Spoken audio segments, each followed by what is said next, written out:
অনেকে দুঃখ পেয়ে বলেন, এই যে আমরা ভগবানকে এত ভালোবাসি, আমাদেরই যত দুঃখ, আমাদের যত কষ্ট, আমাদের যত বিরহ কেন? যদি বৃন্দাবনে গিয়ে রাধা নামে জয় না দেন তাহলে কিন্তু অপরাধ। এই অপরাধটা কে করেছিল জানেন? বৃন্দাবনে রাধা নাম নেয়নি, সে হচ্ছেন আমার স্বয়ং সৃষ্টিপতি ব্রহ্মা। এই রাধা নাম না নিয়ে বৃন্দাবনে গিয়েছিলেন বলে ভগবান তার ভিতরে যে কৃষ্ণ ভক্তি ছিল সেই ভক্তিটা চুরি করেছিলেন। আর ভক্তিহীন মানুষ তারা কিন্তু অসুরের প্রায় হয়, তাই না? যাদের মধ্যে ভক্তি নেই তারা কিন্তু চৌর্যবৃত্তি করতে পিছপা হয় না। তাই ভক্তি শূন্য হয়ে ব্রহ্মা দুষ্ট বুদ্ধি এলো, ভক্তি শূন্য হয়েছে, দুষ্ট বুদ্ধি এলো, ভগবানের রাখাল এবং ধেনুগণকে 3 বার চুরি করেছিলেন। পরে জানতে পেরে ভগবানের চরণে আশ্রয় নিয়েছিলেন। আশ্রয় নিয়ে ব্রহ্মা প্রশ্ন করেছিলেন যে জগতের বুকে সকল জীবের ইচ্ছা তুমি নিয়ন্ত্রণ করো, তাই না? এই যে আমি কৃষ্ণপদ হালদার, এই যে উৎসব চলছে এবছর, বিরহের মধ্যে আমরা আনন্দের সন্ধান করছি। এই যে আমার পিতা ঠাকুর শ্যামল সর্দার মহাশয়, তিনি আপনাদেরকে আহ্বান করেছেন অনেক বিরহ অন্তরে ধারণ করে, আপনারা সবাই জানেন। তবুও ভগবানের কথা কিন্তু সত্য হলো, ভগবান বলছেন যে করবে আমার আশ আমি তারে করব। হ্যাঁ, এগুলি ভগবানের পরীক্ষা। আঘাত তো থাকবে। আঘাত কখন করে জানেন? ভগবান তখনই আমাদের আঘাত করেন যখন আমরা অবচেতন মনে সংসার বিছানায় ঘুমিয়ে থাকি। আস্তে আঘাত যখন তখন করে না। ছেলেরা যখন ঘুমিয়ে থাকে, মনে করুন 9টার সময় পড়তে যাবে, 8:30 পর্যন্ত যদি নাক ডাকিয়ে ঘুমায়, বাবা মা গিয়ে আঘাত করবে না, মারবে না ঠাস করে? মাস গেলে পয়সা দিতে হয় টিউশনি মাস্টারকে, আর তুমি 8:30 বাজে এখনো ঘুমাচ্ছ নাক ডাকিয়ে, ওটা আঘাত করে। আচ্ছা, এই যে বাবা বা মা, আস্তে আস্তে আস্তে কথা নয়, বাচ্চাগুলোকে সামলে নিন। বাবা বা মা সন্তানকে আঘাত করলো, ঘুমন্ত শিশুর গায়ে আঘাত করলো, কেন আঘাত করলো? কোন কারণে আঘাত করলো? নিজের ভালোর জন্য না সন্তানের ভালোর জন্য? সন্তানের ভালোর জন্য। এখানে বিশ্বকবি বলছেন, যখন থাকে অচেতনে এ চিত্ত আমার, আঘাত সেজে পরশ তব সেই তো পুরস্কার।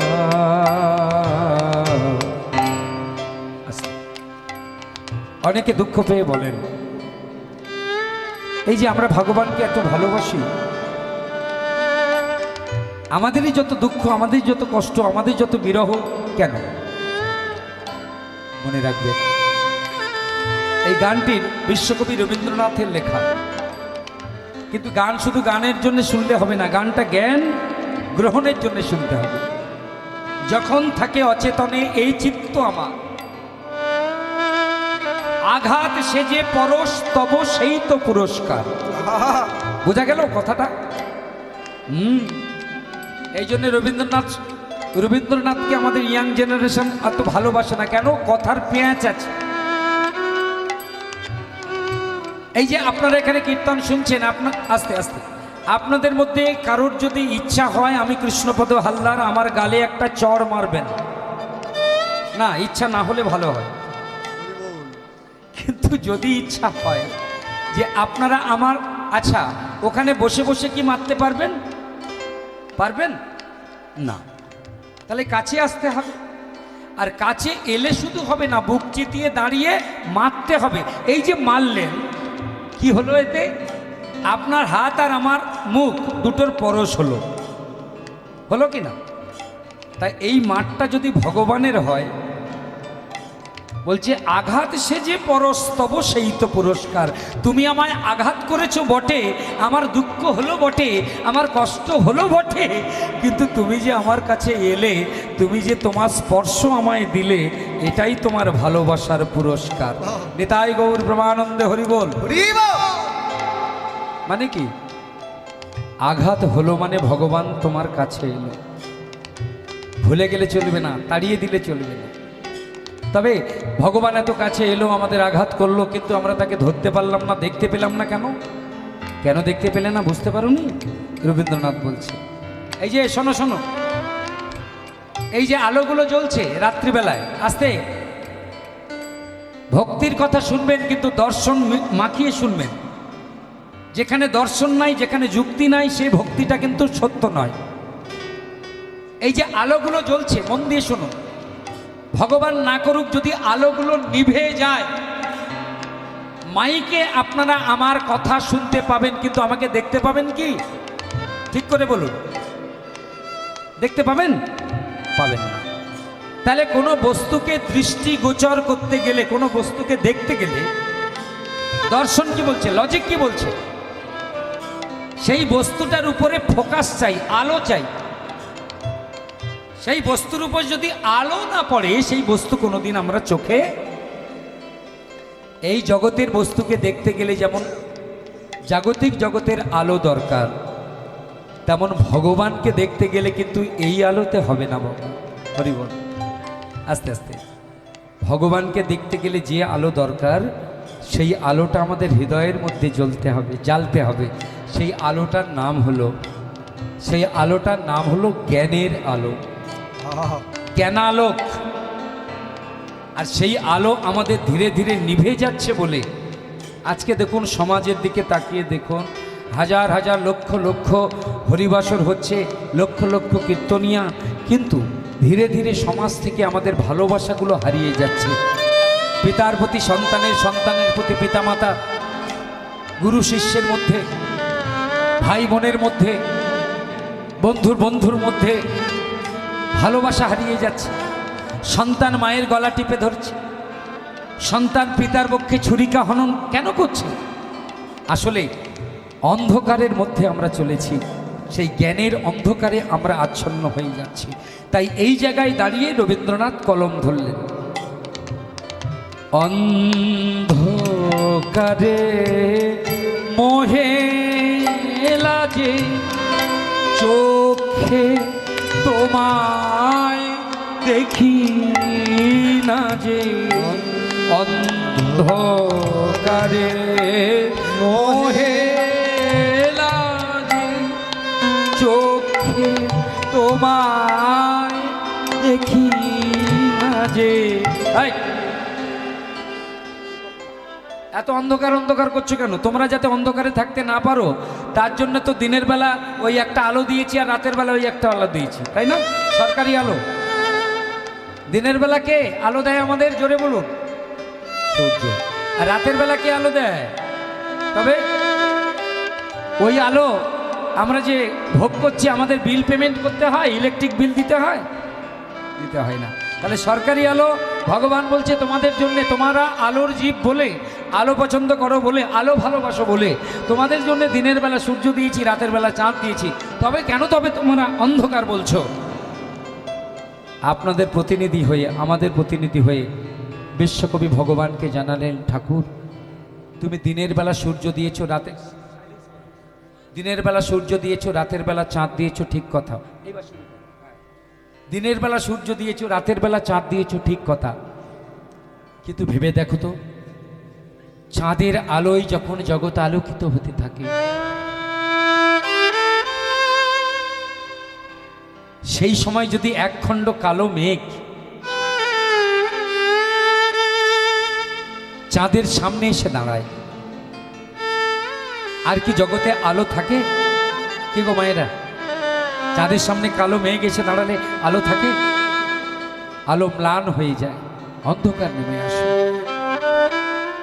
ভগবান বলল, কথাটা তো ঠিক, দিনের বেলা সূর্য দিয়েছি বটে, রাতের বেলা চাঁদ দিয়েছি বটে, কিন্তু চাঁদের সামনে যদি কালো মেঘ গিয়ে দাঁড়ায়, জগৎটা অন্ধকার হয়ে যায়।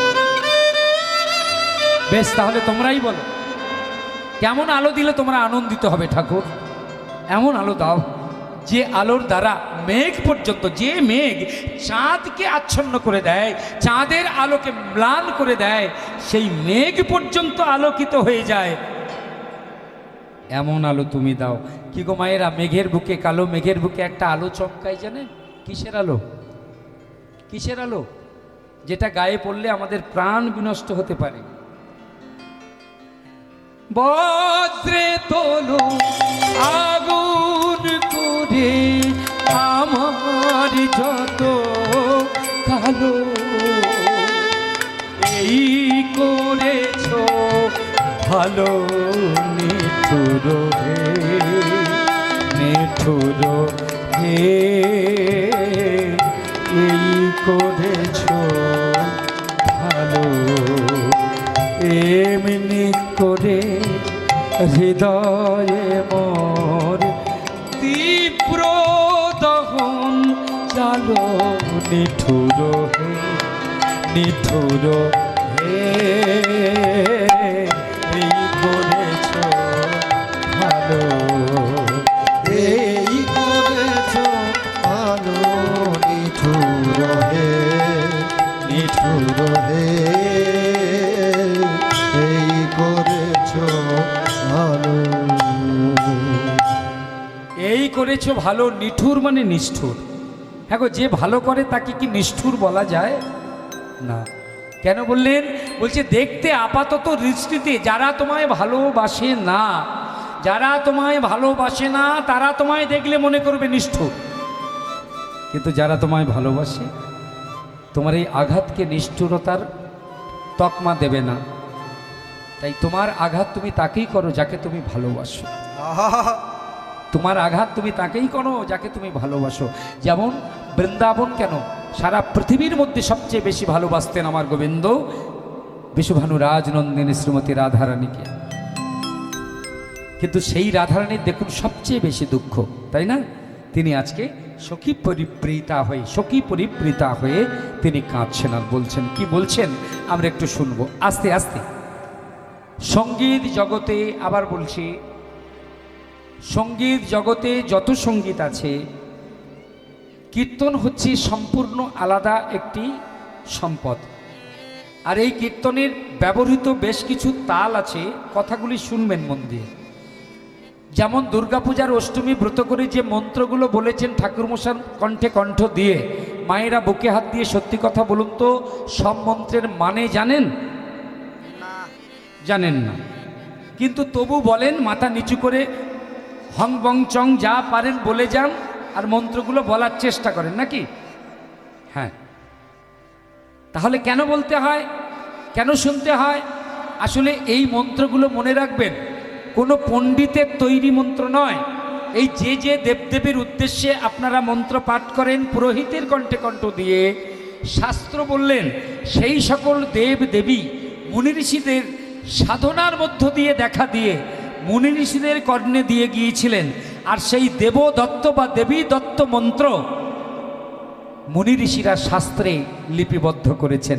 সেই শাস্ত্র উক্ত মন্ত্র কণ্ঠস্থ বা মুখস্থ করে পুরোহিতরা আমাদের মুখ দিয়ে উচ্চারণ করায়। তাহলে কি হলো? এই মন্ত্র শুনলে মঙ্গল হয়, শুধু বললে হয় না। যেমন কীর্তনের পরিভাষায় বলি, বেশ কিছু তাল আছে যেগুলি গুরুর কাছে আশ্রয় নিয়ে আমরা শিখেছি। আপনারা যদি শুনতে না চান, যেগুলি শুনলে মঙ্গল হয়, এই যে আমরা ভগবানের কাছে বিভিন্ন প্রার্থনা জানাই, ঠাকুর আমার এই করো সেই করো, কি করে করবে? তুমি ঠাকুরের জন্য কি করেছো, ভগবানের জন্য তুমি কি করেছো? তার জন্য একটা কাজ আপনাদের করাই, ভগবানের ভালোবাসার গান একটা শোনাই, যে গান নরোত্তম দাস ঠাকুর গাইতেন, আর বৃন্দাবনের মাটিতে আমার ব্রজেন্দ্র নন্দন দাঁড়িয়ে দাঁড়িয়ে শুনতেন রাধারানীকে সঙ্গে নিয়ে। তেমন একটি গান আপনাদের শোনাব। বিধি বিধানে হাম অনলোভে যা শরীরে, বিধি বিধানে হাম অনলোভে যা শরীরে,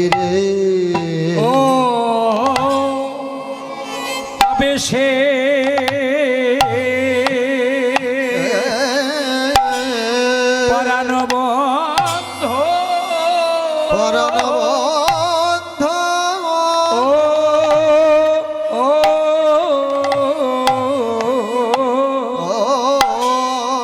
ও ও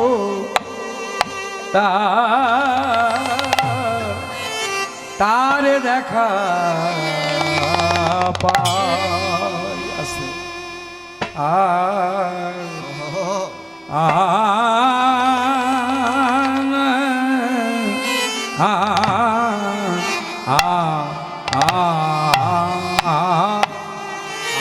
রে এই গানটি কিন্তু প্রকৃতপক্ষে গাইতে গেলে সম্পূর্ণ গাইতে গেলে আধা ঘন্টা লাগবে, কিন্তু আমরা চুরি করলাম 3-14-42টা তাল আমরা চুরি করে সাথে কভার করলাম করে, আর বাকি 14-14-28 আমরা গানটা সম্পূর্ণ করব। এত বড় বড় বিষয় আমাদের কীর্তনে। কেমন আমি কবে তারে, এই যে ছেলেটি বাজাচ্ছে টিভিতে আপনারা দেখেছেন, একে খুব ভালো বাজায়, শুনতেই পাচ্ছেন। পাবো দেখা, ওদের খোরাক দিতে হবে তো, এই গানগুলি হচ্ছে ওদের খোরাক। আমার পরাণ বন্ধু পরাণ সখা, আমি কবে কবে তারে শহীদে পাবো ও দেখা। পরাণ বন্ধু ধীরে ধীরে শুনবেন সবাই, করজোড়ে নিবেদন করবেন। আমি আপনাদের ঘরের ছেলে, এইগুলি হচ্ছে বৈষ্ণবীয় কীর্তন। কবে কবে কবে তারে পাবো পাবো দেখা। পরাণ বন্ধু পরা সখা, কবে তার যে পাবো দেখা। পরাণ বন্ধু পরা সখা, আমি কবে কবে তারে পাবো দেখা। পরাণ বন্ধু সখা, বল কবে তারে পাবো দেখা। আজ থেকে প্রায় 350 বছর আগে এসেছিলেন আমার নরোত্তম দাস ঠাকুর। তিনি এসেছিলেন বলেই আজকের এই কীর্তনের এত রমরমা বাজার। যাই হোক, কীর্তনের প্রাণ পুরুষ যে নরোত্তম দাস ঠাকুর, তার গাওয়া গান আমরা এখন আস্বাদন করছি। এই সুযোগে আপনারা গান শুনবেন, চঞ্চল হবেন না, কেউ উঠবেন না। হ্যাঁ, আমি আপনাদের ঘরের ছেলে। এই আসরে গান তো আমি বায়নার জন্য করি না, এই আসরে গান আপনাদের কাছে আমি তো বায়না পাবার জন্য করব না, তাই না? এখানে আপনাদের আনন্দ দেওয়ার জন্য আমি গাইছি। আর বলে রাখি, অনেকটা বিরহের মধ্য দিয়ে আনন্দের সন্ধান চলছে। এবছর উৎসব হবার কথা ছিল না, কিন্তু ওই যে বললাম, প্রকৃত ভক্ত যারা, তারা ভগবানকে কোনোদিন ভুলে না। তো আমার পিতা ঠাকুর, তিনি একজন কীর্তনীয়ও বটে। কীর্তন থেকেই কিন্তু আমার পিতা, সেই সূত্র ধরে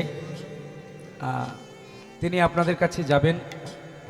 এই সান্ধ্যকালীন সময়ে একবার যেটা হরিবাসরে করতে হয়, না করলে অহংকার তৈরি হয়, সেটা হচ্ছে ভিক্ষা। কিন্তু আপনাদের কাছে বলবো, কেউ কৃপণতা করবেন না, প্রাণ ভরে সবাই ভিক্ষা দেবেন। আপনারা অবাক হয়ে যাবেন। এই যে আমার ছেলে আসবে, আমার পরেই গান করবেন। আমি আর বেশিক্ষণ আধা ঘন্টা থাকবো আপনাদের কাছে, আধ ঘন্টা থাকবো, তারপরেই আসবে প্রহ্লাদ দাস অধিকারী, উনি আসবেন, প্রাণ ভরে কীর্তন শোনাবেন। কিন্তু এই যে ছেলে এসেছেন, সেও ফোন করে বলেছে, দাদু কেন কীর্তন হবে না? কীর্তন হবে, আমি যাব, বাবা আছে। তো আপনারাও ভালোবেসে এই যে একদম ফুল ফুটিয়ে দিয়েছেন, এত ভালোবাসে এসেছেন। তো আপনাদের কাছে নিবেদন করব, ধীরে ধীরে আপনারা প্রাণ ভরে ভিক্ষা দেবেন। আমি যেন শুনি যে অন্যান্য বছরের চেয়ে এবছর যেন ভিক্ষাটা আরও বেশি হয়েছে। আমি এটা আশা করব, আপনাদের কোলের ছেলে হিসাবে এটা আমার দাবি, এটা দাবি বলতে পারেন। তাই বাবা যাচ্ছেন, প্রাণ ভরে আপনারা ভিক্ষা দেবেন। একটু উলুধ্বনি দিন প্রেম সে সবাই। কবে তারে পাব পরাণ বন্ধু পরা পকা বল কবে তারে পাব দেখা। মোহন রতি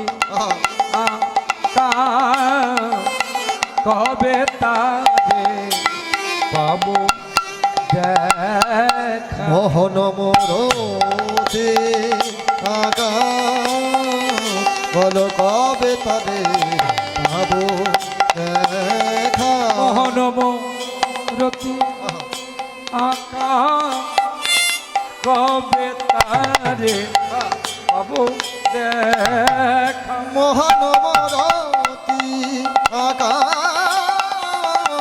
কবে তারে পাব দেখা। মোহন মূরতি আকা কবে তারে পাবো দেখা। মোহন মোরতি আগা কবে তারে পাব দেখা। ও ললিতা ও শাখা কবে তারে পাবো দেখা। ও ললিতা ও রে সখা কবে তারে পাব দেখা। ও ললিতা শাখা কবে তারে পাবো দেখা। ললিতা ও শাখা কবে তারে পাব দেখা। ও ললিতা শাখা কবে তারে পাব দেখা। ললিতা শাখা কবে তারে পাব দেখা।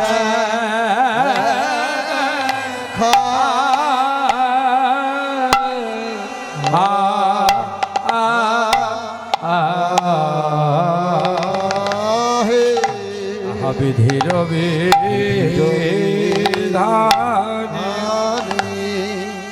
অষ্টশকী পরিপ্রীতা বিশ্বভানুসুতারাই ধনিয়ম কৃষ্ণ বিরহে সখীর গলা জড়িয়ে ধরে কাঁদছেন। হে গোবিন্দ, জগতে সবাই তোমায় ভালোবাসে, আমি কেন তোমায় ভালোবেসে কলঙ্কের বোঝা মাথায় নিলাম। বিবাদিনীর ঘরে ছেড়ে তোমার কাছে গিয়ে তোমার নাম নিতে পারি না, তোমায় দেখতে পারি না। গোবিন্দ অন্তর্যামী ভগবান অন্তরে জানতে পেরে প্রতিজ্ঞা করলেন, হে রাধে, আজ তোমার মনোবাসনায় আমি পূর্ণ করব। একটু আগে কি লীলা শুনেছেন? শুনেছেন তো? ফিরাগোষ্ঠ প্রতিদিন বৃন্দাবনে হয়। এই ফিরাগোষ্ঠী সুবল, শ্রীরাম, দাম, বসুদাম, মধুমঙ্গল, কৃষ্ণ অংশমান আদি 12 জন প্রধান আর 12 জন অপ্রধান সখাদের নিয়ে গোবিন্দ আমার ঘরে ফিরে যশোদার কোলে বসেছেন। এইখান থেকে আমাদের লীলা কীর্তন এমন একটি বিষয়, এই লীলা কীর্তন এমন একটি বিষয়, পরপর পরপর সিরিয়ালি সব লীলা কিন্তু সাজানো আছে। আমাদের অনভিজ্ঞতার জন্য আমরা হয়তো সেগুলি গাইতে পারি না, এটা আমাদের দুর্বলতা, কিন্তু বৈষ্ণব জগৎ সেই সিরিয়াল করে দিয়ে গিয়েছেন। তো এই যে ভগবান মায়ের কোলে বসে ক্ষীরে শরণ নিলইয়া বদনেতে দেয়, শরণ নিলইয়া বদনেতে দেয়। ক্ষীর শরণ নিলইয়া বদনেতে দেয়। ক্ষীরে শরণ নিলইয়া বদনেতে দেয়। ক্ষীর শরণ নিলইয়া বদনেতে দেয়। আনন্দে সেবা করে ব্রজের শ্যামরা, আনন্দে সেবা করে ব্রজের শ্যামরা। তখন আনন্দে সেবা করে ব্রজের শ্যামরা। আনন্দেতে সেবা করে ব্রজের শ্যামরায়, আনন্দেতে সেবা করে ব্রজের শ্যামরায়। ক্ষীরীশ্বর ননি লইয়া যশোমতী মা আমার গোবিন্দের বদনেতে দিল। ক্ষীরীশ্বর ননি লইয়া বদনেতে দিল। আবার ক্ষীরীশ্বর ননি লইয়া যশোমতী মা আমার বদনেতে দিল। ক্ষীরীশ্বর ননি লইয়া বদনেতে দিল। মায়ের কোলেতে গোপাল, কোলেতে গোপাল, কোলেতে গোনা, মায়ের কোলেতে গোপাল, কোলেতে গোপাল, ঢলিয়া পড়িল গোপাল, ঢলিয়া পড়িল। মায়ের কোলেতে গোপাল, মায়ের কোলেতে গোপাল, ঢলিয়া পড়িল গোপাল, ঢলিয়া পড়িল। মায়েদের বলে রাখি, আপনাদের জানা কথা তবু আরেকবার মনে করিয়ে দিই, ছেলে বা মেয়েদের মুখে যখন কিছু খেতে দেবেন খবরদার আনমনা হবে না। ছেলে মেয়ে নয়, মায়েদের বলছি, যখন ছেলে মেয়েদের মুখে কিছু তুলে দেবেন আনমনা হবেন না। কেন না? আনমনা হয়ে যদি মুখে না দিয়ে একটু উপরে দিয়ে দেন তাহলে কি হবে? সর্বনাশ। যদি এই মুখে না দিয়ে একটু উপরে দেন, এখানে দুখানা আছে এখানে একখানা, এই একখানায় না দিয়ে যদি দুখানায় দিয়ে দেন তাহলে সর্বনাশ। তো গোবিন্দের বদনে যখন নবনী দিচ্ছিলেন যশোমতী মা, সারাদিন পরে ছেলেটা গরু চড়িয়ে ঘরে ফিরেছে। আস্তে আস্তে আস্তে ভগবানকে সেবা যারা দেয়, ভগবানকে সেবা যারা দেয়, সেবা দেবার সময় ভক্ত কোন দিকে তাকায় জোরে বলবেন? আচ্ছা, আরেকটু সোজা করে দিই প্রশ্নের উত্তরটা, যাতে আপনারা সহজে দিতে পারেন, তার জন্য সোজা করে দিচ্ছি। ছেলেকে যখন খেতে দিচ্ছেন, ছেলে যখন খায় মা কোন দিকে তাকায়? কোন দিকে? এই চিবিয়ে খা, খা, মা বলে না? মা বলে না এই চিবিয়ে খা? কি করে বললো? তাহলে মা কোন দিকে চেয়েছিল? মুখের দিকে, মুখের দিকে। আর ভগবানকে যখন সেবা দেবেন ভক্ত তখন কিন্তু মুখের দিকে তাকায় না, ভক্তের লক্ষ্য কোন দিকে তাকে? চরণ ধরিতে দিও গো আমারে,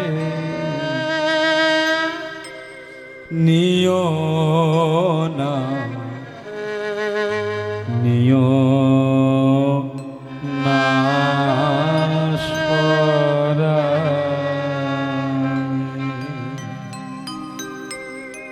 জীবন মরণ সুখ দুঃখ দিয়ে বক্ষে ধরিব জড়ায়ে, চরণ ধরিতে দিও গো আমারে, হরি বল, নিও না, নিও না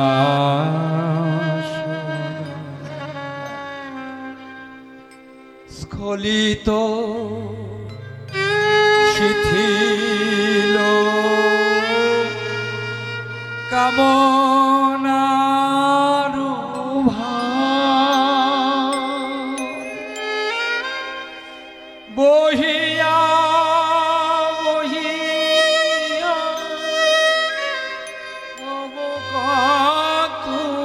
অবকাতুয়ার নিজ হাতে গথা গীথে নিও, দিও না, দিও না ছড়ায়ে, চরণ হরিতে প্রিয় গো আমারে নিও না সরাই।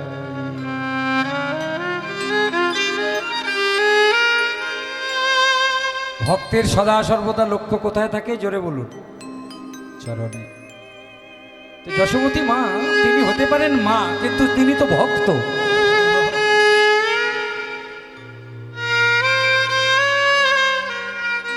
সারাটা দিন ধরে যমুনার তীরে গোষ্ঠগোচারণ করে গোবিন্দের চরণের তলায় কুশাঙ্কুর ফুটে গেছে। কুশাঙ্কুর যাকে বলে তৃণাঙ্কুর।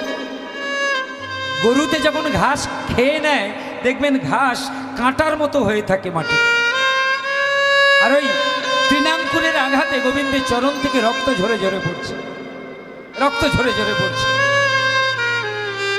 ওই চরণের দিকে তাকিয়ে আছে যশোদা মা, আর ননি দিচ্ছেন মুখে। ঠিক এমন সময় গোবিন্দ অন্তর্যামী ভগবান লীলা পুরুষোত্তম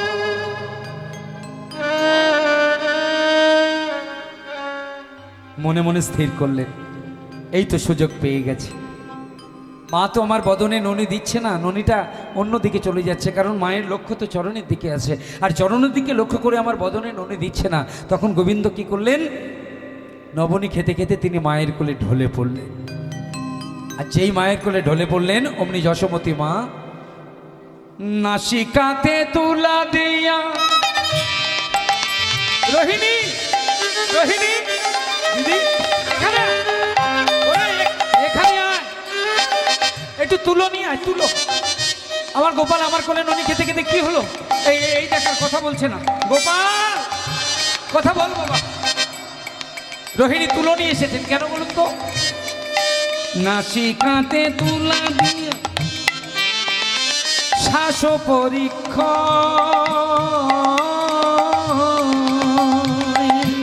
নাসিকাতে তুলো দিয়া, কথা বল। শ্বাস পরীক্ষা, নাসিকাতে তুলা দিয়া শ্বাস পরীক্ষায়। ও মা, তোমার মতো বোকা মেয়ে আর নাই। তোমার ছেলে যে ভগবান, সে মরতে পারে না। বৈষ্ণব কবি লিখছেন, আখি মুদি পড়ি রহু মনোহরে কয়, আখি মদে পড়ে রহ,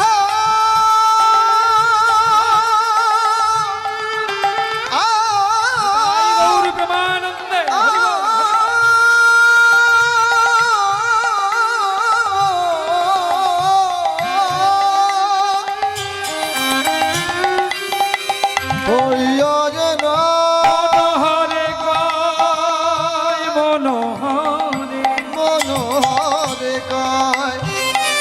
মা যশোমতী আমার মনে করলেন গোপাল মারা গেছে।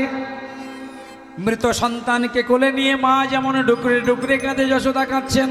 আর ভগবান বলল, মা গো আমি মরি নাই। কি করলেন, মায়ের কোলে একটি গোপাল শয়ন করে রইল। যেমন রাসলীলায় একটা কৃষ্ণ বহু হয়েছিল, শতকোটি গোপী লইয়া যশোদানন্দন বৃন্দাবনে রাসলীলা কইলা আরম্ভন। প্রত্যেকটা ব্রজগোপী দেখলো তাদের পাশে কৃষ্ণ দাঁড়িয়ে আছে। কি করে দেখলো, ভগবান এক বহু হয়েছিল ব্রজের মাটিতে রাস আস্বাদনের জন্যে। ঠিক তেমন যশোমতী মায়ের কোলে একটি কৃষ্ণ শয়ন করে রইল মৃত অবস্থায়, আর আরেকটি কৃষ্ণ সবার অলক্ষ্যে বেরিয়ে গেল যশোদার অর্থাৎ নন্দরাজের দুয়ারে। কি করলেন, যোগমায়াকে ডাকলেন, মা হে যোগমায়া। মনে রাখবেন, ভালো ঘটক না হলে ভালো মিলন হয় না। প্রণাম তোমায় হে যোগমায়া, প্রণাম তোমায়। যোগমায়া প্রণাম তোমায়। লীলা সহায়নে মাতা কৃপা করো গোয়াম্মা। লীলা সহায়িনী মাতা কৃপা কর গো মা। হে জগ মায়া প্রণাম তোমায়। সর্ব মঙ্গল মঙ্গল শিবে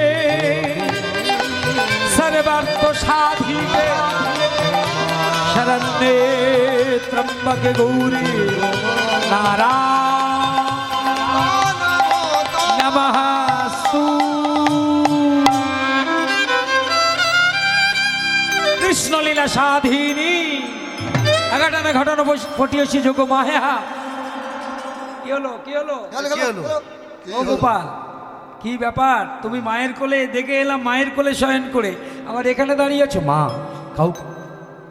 কাউকে বলো না, আমি একা গোপাল দুটো হয়েছি। আজ আমি নিজে মরেছি, আবার নিজেই চিকিৎসক হয়ে বাঁচাবো। হরি হরি বল। তুমি শুধু আমাকে সুন্দর করে বৈদ্যের বেশে সাজিয়ে দাও। বৃন্দাবনের ধুলি নিয়ে কালো অঙ্গটা ঢেকে দিলেন আমার যোগমায়া। মাথায় একটা পাগড়ি বেঁধে দিলেন, কাঁধে একটা ঝোলা দিয়ে দিলেন। হ্যাঁ, ঔষধের ঝোলা। বৈদ্য গো, ডাক্তার নয়। তখনকার দিনে বৈদ্য, ওই বৈদ্যের বেশ ধরেছেন কে? ভগবান। জগৎ চিন্তামণি, জগতের চিন্তা দূর করবার জন্য তিনি আজকে বৈদ্যের বেশ ধারণ করলেন। আর ঠিক এমন সময় বৃন্দাবনের ব্রজগোপীদের কানে কানে পৌঁছে গেল, হ্যাঁ, লোক মুখে পৌঁছে গেল, নন্দরাজ তনয়, নন্দরাজ সুত কৃষ্ণ মায়ের কোলে ননি খেতে খেতে প্রাণত্যাগ করেছেন। হায় হায় হায় হায় হায়। বৃন্দাবনের ব্রজবাসিনীরা মৃত কৃষ্ণকে দর্শন করবার জন্যে তারা দলবদ্ধভাবে সারিবদ্ধভাবে নন্দালয়ে চলেছেন। আর ওই যেতে যেতে হঠাৎ দেখলেন নন্দালয়ের দরজার কাছে একজন দাঁড়িয়ে আছে। ও দিদি, ও দিদি, দিদি গো, দিদি, দিদি। এই ছেলেটাকে তো কোনোদিন দেখেছি বলে তো মনে কর। এই খোকা, এই তোমার বাড়ি কোথায়? তোমার নাম কি? হরি বৈদ্য নামটি ধরি আমি বৃন্দাবনে বাস করি। হরি বৈদ্য নামটি ধরি আমি বৃন্দাবনে বাস করি। হ্যাঁ, তুই যদি বৃন্দাবনে বাস করিস তোকে চিনতে পারছি না কেন? এইখানেই তো মুশকিল। আমি ভক্তের কাছে কাছে থাকি, কিন্তু আমাকে কেউ ধরতে পারে না, চিনতে পারে না। বৃন্দাবনে বাস করি, চিনিতে না পারে কেহ মোরে, চিনিতে না পারে কেহ মোরে, চিনিতে না পারে কেহ মোরে। তোমার নাম কি? আমার নাম হরি বৈদ্য। তুমি কিসের চিকিৎসা করো? আমি মরিলে বাঁচাতে পারি, মরিলে বাঁচাতে পারি, মরিলে বাঁচাতে পারি, আমি মরিলে বাঁচাতে পারি, মরিলে বাঁচাতে পারি। আমি হরি বৈদ্য নাম ধরি, মরিলে বাঁচাতে পারি। হরি বৈদ্য নাম ধরি মরিলে বাঁচাতে পারি। আমি হরি বৈদ্য নাম। এইটুকু ছেলে বলছে মরলে নাকি ও দিদি, হাতে নাতে ফল ধরা যাবে। এই বাড়িতেই তো আমাদের কৃষ্ণ মারা গেছে। এই খোকা, চলো চলো চলো। যত বড় মুখ নয় তত বড় কথা। পৃথিবীতে এমন বৈদ্য জন্ম নিয়েছে কোনোদিন বলে আমাদের মনে হয় না, যে কিনা দেহে প্রাণ বেরিয়ে গেলে আবার প্রাণ ফিরিয়ে দিতে পারে। চলো চলো, তোমার আজকে পরীক্ষা হবে। হরি বৈদ্য আজ নিজে নিজের কাছে এসেছেন, কৃষ্ণ কৃষ্ণের কাছে এসেছেন। যশোমতী মায়ের কোলে এক রূপ ধরে তিনি শয়ন করে আছেন, আর বৈদ্যের বেশ ধারণ করে প্রাণ গোবিন্দ আমার এসেছেন। যশোমতী মায়ের কাছে ব্রজবাসীরা এসে বলছে, মা কেঁদো না, এই বালক বলেছে মরা মানুষকে বাঁচাতে পারে। খোকা এখানে এসো। হ্যাঁ গো মায়েরা, ছেলেরা যত কালি ঝুলি মাখুক আর মাটি মাখুক, মা ছেলেকে চিনতে পারবে না? পারবে তো? চিনতে পারবে। কিন্তু আজকে যশোমতী চিনতে পারছে না, কেন বলুন তো? এই জগতের জীব মোহিত হয় মহামায়ার মায়ায়। কথাটি গুরুত্ব দিয়ে শুনবেন। এই জগতের জীব মোহিত হয় মহামায়ার মায়ায় মোহিত হয়, আর মহামায়া নিজে মোহিত হয় ভগবানের মায়া। আহা প্রমাণ শ্রীমদ্ ভগবদ গীতা ভগবান উবাচ দৈব হেস্যা গুণময়ী। ভগবান বলছেন দৈব হেস্যা গুণময়ী মম মায়া দুরাত্মায়া। দেখি মা, দেখি তোমার ছেলেটাকে একটু পরীক্ষা করে দেখি। ডাক্তার আসবে, কে গো মায়েরা, ডাক্তার যদি একটু টেপাটেপি না করে তাহলে সে ডাক্তার কি ভালো? না, কি দেখলো আর খাচ খাচ করে ওষুধ লিখে দিল, ও ডাক্তার ভালো না। না। তাহলে ডাক্তারের মূল কৌশল হচ্ছে রোগী দেখার পদ্ধতিকার কত ভালো, তাই না? আর জগৎ চিন্তামণি ভগবান শ্রীহরি তিনি আজকে হরিবৈদ্যের বেশ ধরে নিজে নিজের হাতটি ধরেছেন। দেখি মা, হায় হায়, যে জরে জরেছে তোর কানাই মা,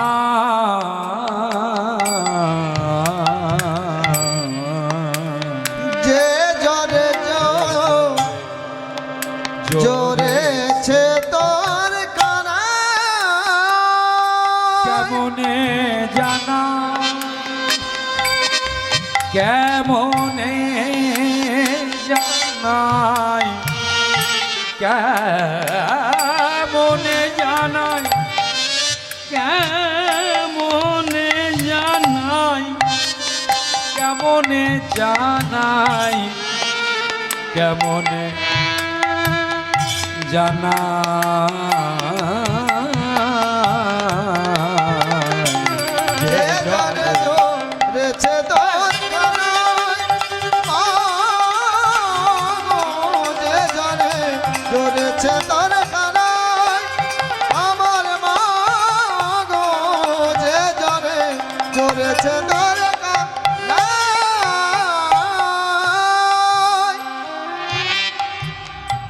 যে দেখি তোর ছেলে বিকার, যে দেখি তোর ছেলের বিকার, কফ জ্বর আর পিত্ত বিকার,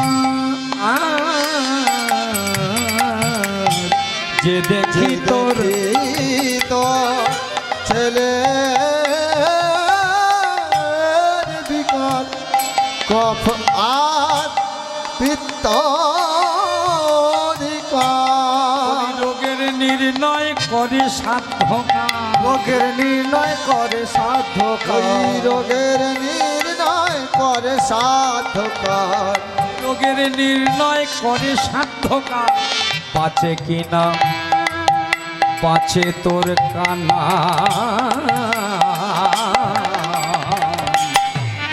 যে জরে জরেছে তোর কানায়, যে জরে জরেছে তোর কানায়, আমার মা গো, যে জরে জরেছে তোর কানায়। সাংঘাতিক ব্যাপার। ওই তোর ছেলে কি করে মা? আর বলো না হরিবাবু, হরিবাবু আমার ছেলে গরু চড়ায়। ও বুঝেছি, প্রচন্ড রোদ্দুরে ঘুরে ঘুরে যমুনার জলে ঝাঁপ দেয়। এই ঠান্ডার গরম, ঠান্ডার গরম, ঠান্ডার গরম, ঠান্ডার ধরে নিয়েছে। সাংঘাতিক অসুখ মা, তোমার ছেলে মরে নাই, বেঁচে আছে। কিন্তু এই ছেলেকে পুনরায় যদি আবার সুস্থ সবল করতে হয় তাহলে ঔষধের দরকার। সে ঔষধ আমার কাছে আছে, কিন্তু সমস্যা এক জায়গায় মা।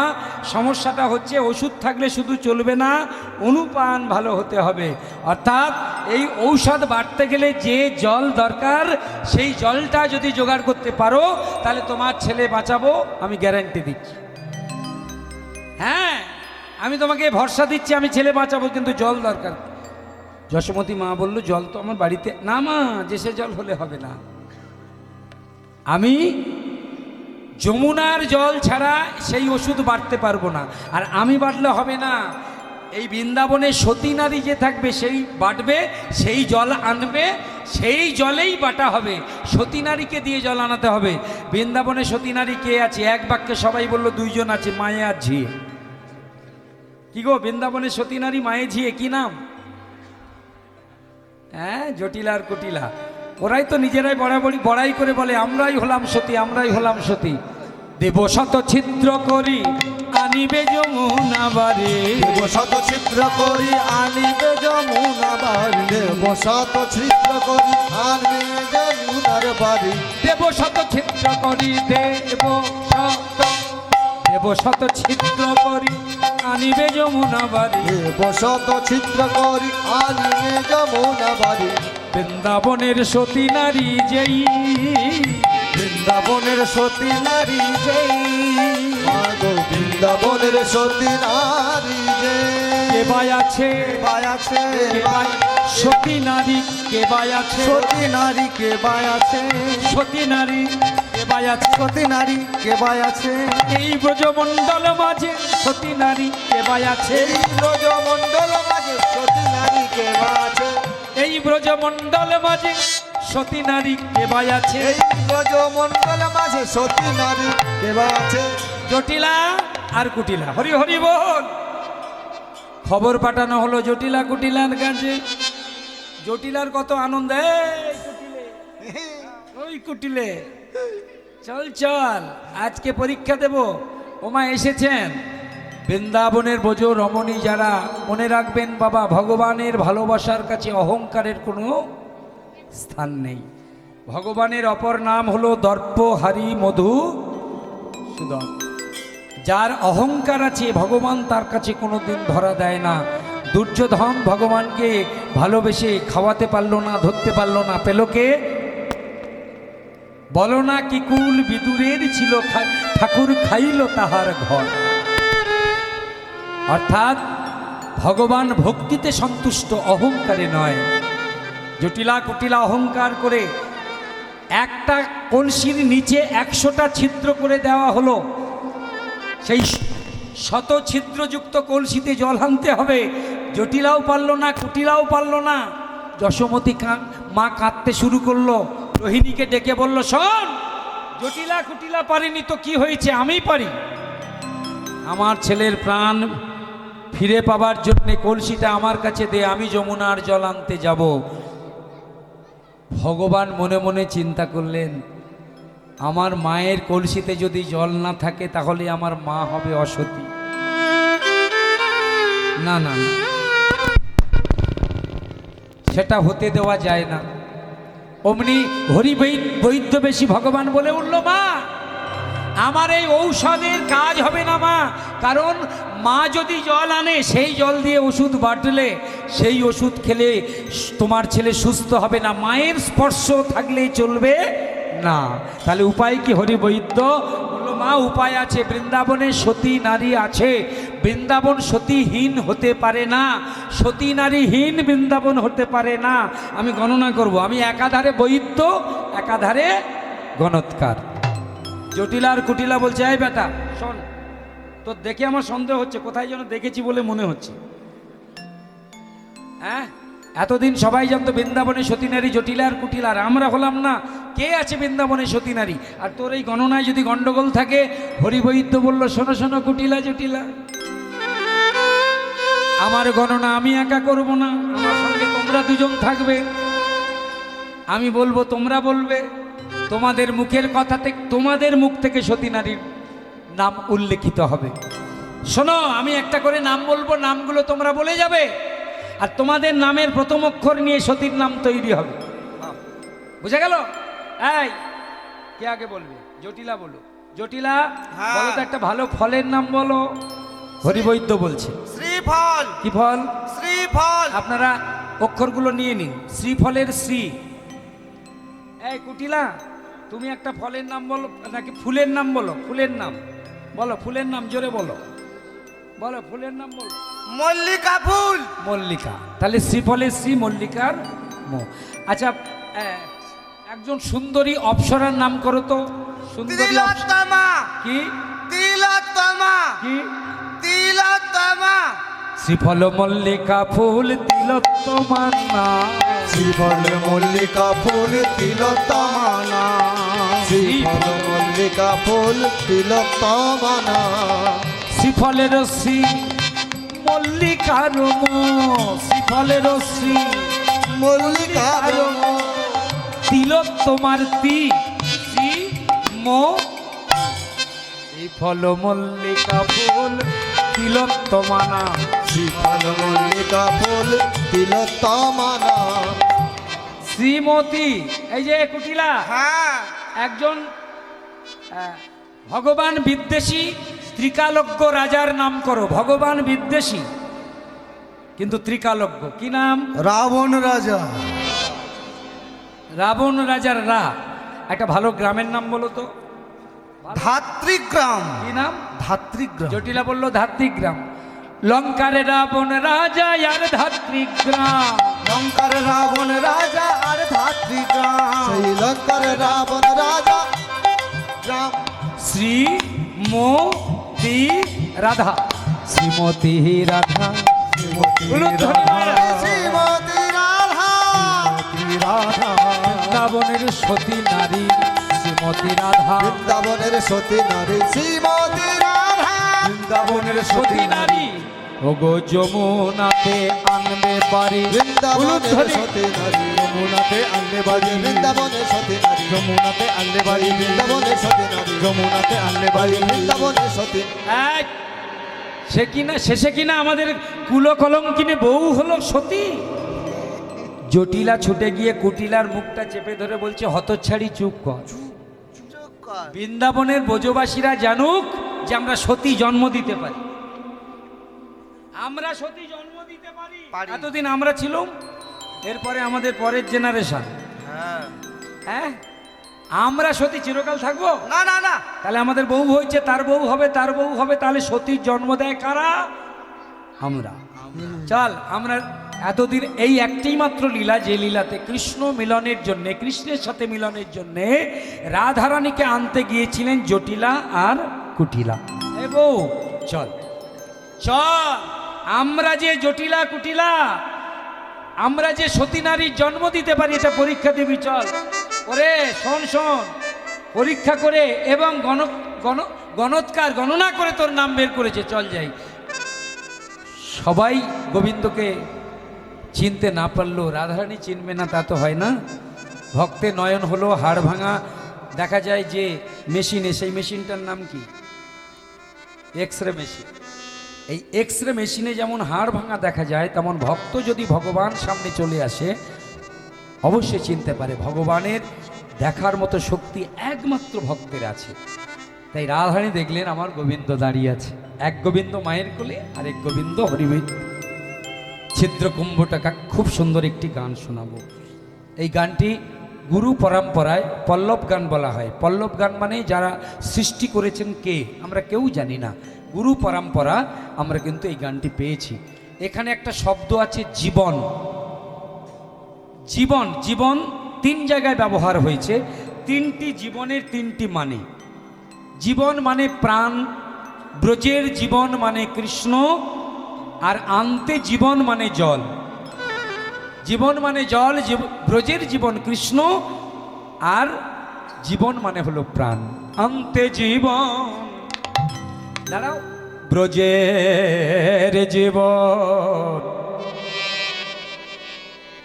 আমি যাই যমুনার জীবনে অন্তে জীবন ব্রজের জীবন যাই যমুনায় জীবনে হে গোবিন্দ জীবন পাবে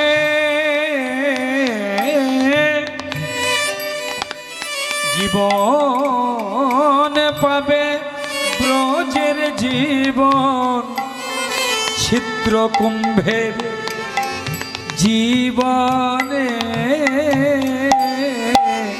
আনতে জীবন ব্রজের জীবন জয় যমুনা জীবনে আনতে জীবন ব্রজের জীবন জয়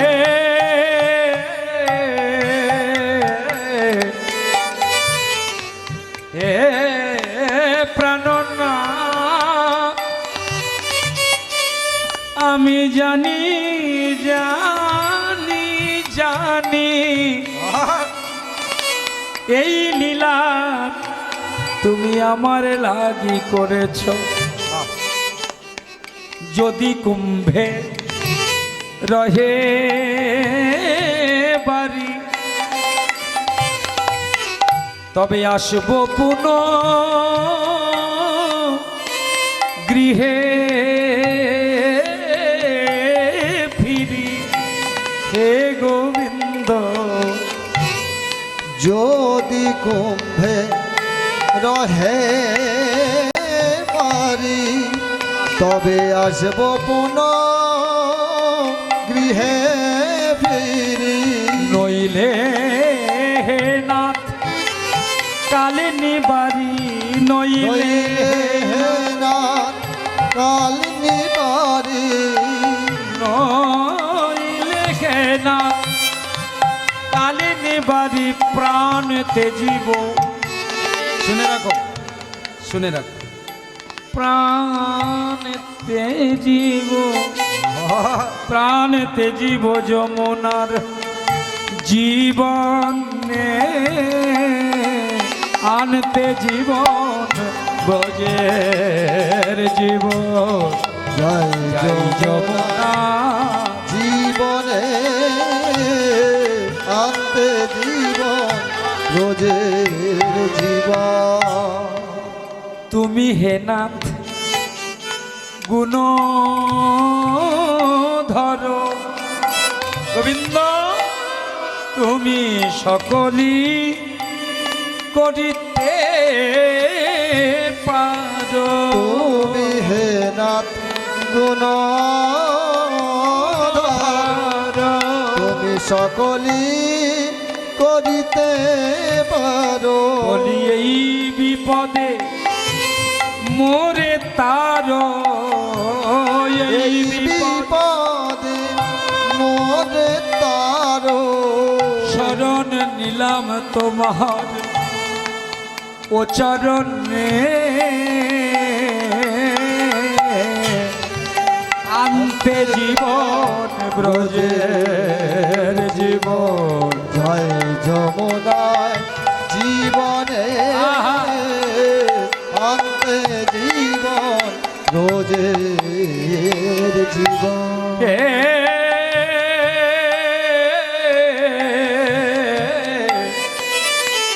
হে প্রাণনাথ আমি চললাম তোমার প্রাণ ফেরাবার লাগি যমুনার তীরে।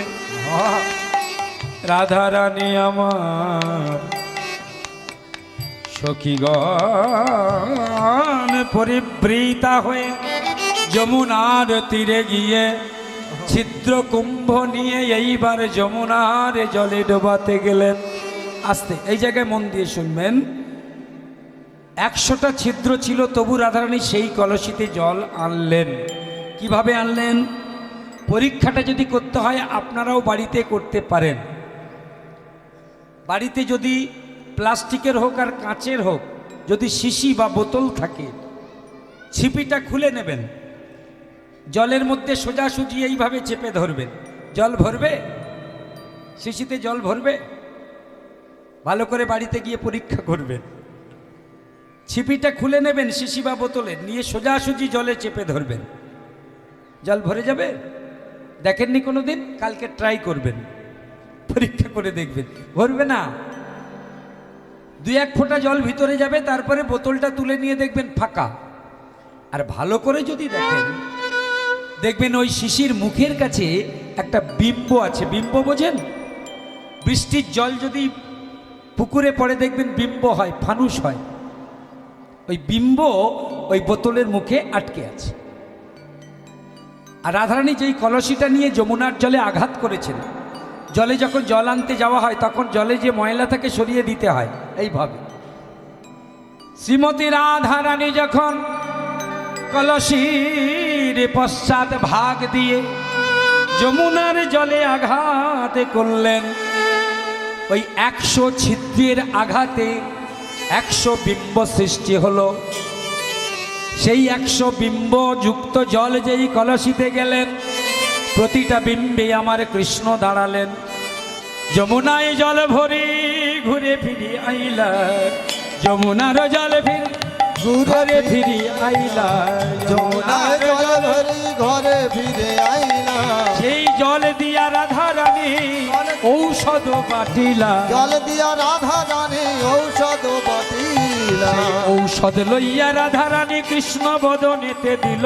ঔষধ লইয়া রাধা রানী কৃষ্ণ বদনেতে দিল। রাধে রাধে রাধে বলে, রাধে রাধে রাধে ওগো বলে, রাধে রাধে রাধে বলে রাধে রাধে রাধে গোবিন্দ আমার উঠিয়া বসিল। রাধে রাধে রাধে বলে, রাধে রাধে রাধে বলে উঠিয়া বসিল। রাধা কৃষ্ণ দুজনে মায়ের কোলে যুগলে বসিলা, রাধা কৃষ্ণ দুজনে যুগলে একবার প্রেমানন্দে ভক্তগণে হরিধ্বনি দিলা। এবার প্রেমানন্দে ভক্তগণে হরি হরি বল। হৃদয় গৌর হরি বল, হরি বল, হরি বল, হরি বল। হরি বল, হরি বল, হরি বল, হরি বল। শ্রী গুরু কৃষ্ণ প্রেমানন্দ নিতাই গৌর হরি